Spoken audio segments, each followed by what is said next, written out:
I will not allow Israel to annex the West Bank. No, I will not allow it. It's not going to happen.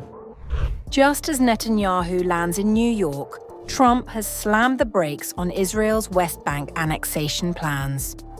With Arab states watching and Western capitals recognizing Palestine, the shockwave rattles Israel's fragile coalition. Is this the moment American pressure forces a political reckoning in Jerusalem?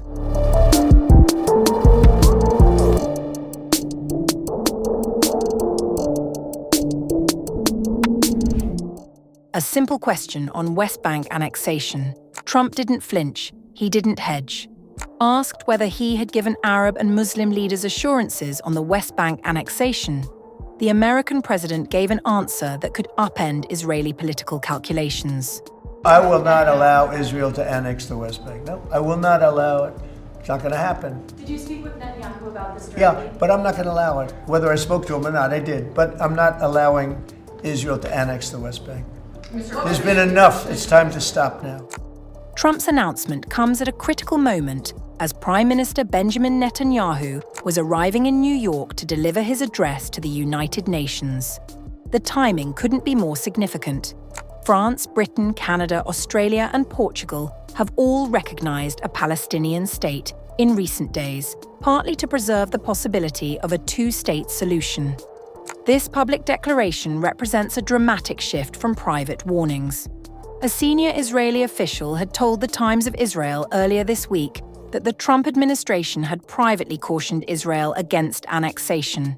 Still, Jerusalem didn't consider it the end of the discussion. Now, with Trump's public statement, that conversation has fundamentally changed. The implications for Netanyahu's coalition are profound. His far-right partners have made annexation a central goal, and Trump's firm stance could destabilise the government. Without American support, Israel faces the prospect of massive international backlash and diminished global standing. As a top Emirati official warned the Times of Israel, annexation would be a red line marking the end of regional integration. Yet Trump's declaration carries a striking irony. While he declares he won't allow West Bank annexation, Israel already controls about 60 to 65% of the West Bank's 5,640 square kilometre through settlements, outposts, and infrastructure, fragmenting Palestinian land.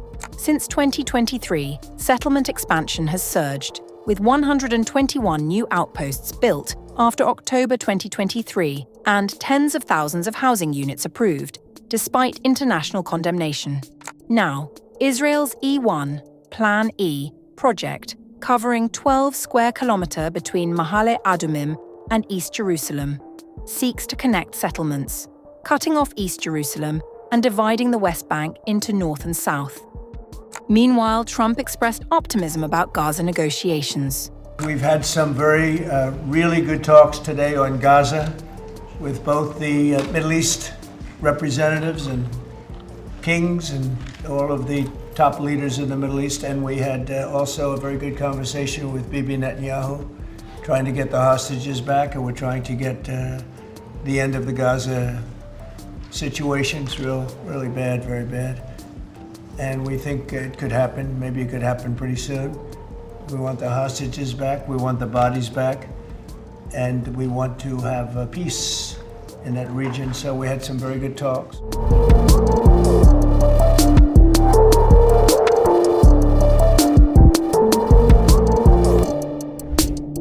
Faced with Trump's categorical rejection of full annexation, Israeli officials are now exploring more limited options. Foreign Minister Gideon Saar outlined Israel's revised strategy in an interview with Italy's Corriere della Sera, making a crucial distinction about Israeli intentions. There is no intention of even discussing the annexation of Palestinian Authority territories because we don't want to control the Palestinians. What can be discussed, but hasn't yet been decided, is implementing Israeli law on the Israeli communities located there and not under the Palestinian Authority. This nuanced position represents Israel's attempt to respond to Western nations recognizing Palestinian statehood while avoiding the complete annexation that Trump has now ruled out. The discussions will reportedly take place once Netanyahu returns from Washington next week. But Israel's response extends beyond settlement law extensions. According to Army Radio, senior security officials are recommending sanctions against Palestinian Authority leaders, including PA President Mahmoud Abbas and PA Vice President Hussein al-Sheikh. The proposed measures include restricting their freedom of movement in the West Bank and imposing economic sanctions on goods that their family members import. Steps like these are unequivocally appropriate and correct. We can't live with a situation in which leaders of the PA do irreversible damage to us on the international front, and at the same time receive privileges from Israel. A senior Arab diplomat warned the Times of Israel that there's mounting worry in the Arab world, and Ramallah that Israel might prevent Abbas from travelling abroad. Such a step would only further isolate Israel. The diplomat cautioned of a firm response from neighbouring Arab countries.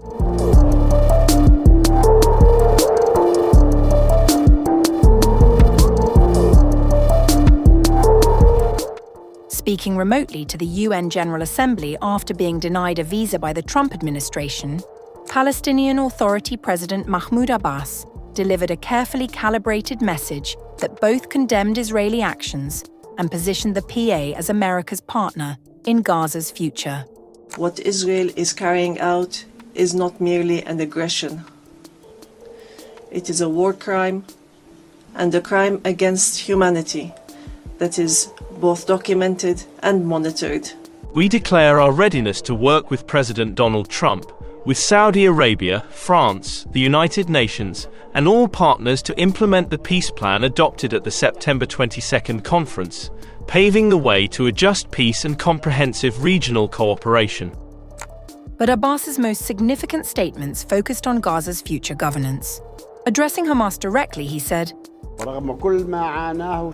"Despite all that our people have suffered, we reject what Hamas carried out on October 7th, acts that targeted Israeli civilians and took them as hostages, because such actions do not represent the Palestinian people, nor their just struggle for freedom and independence." The PA president made clear his organization's readiness to assume control. We affirm that Gaza is an integral part of the state of Palestine, and that we are ready to assume full responsibility for governance and security there.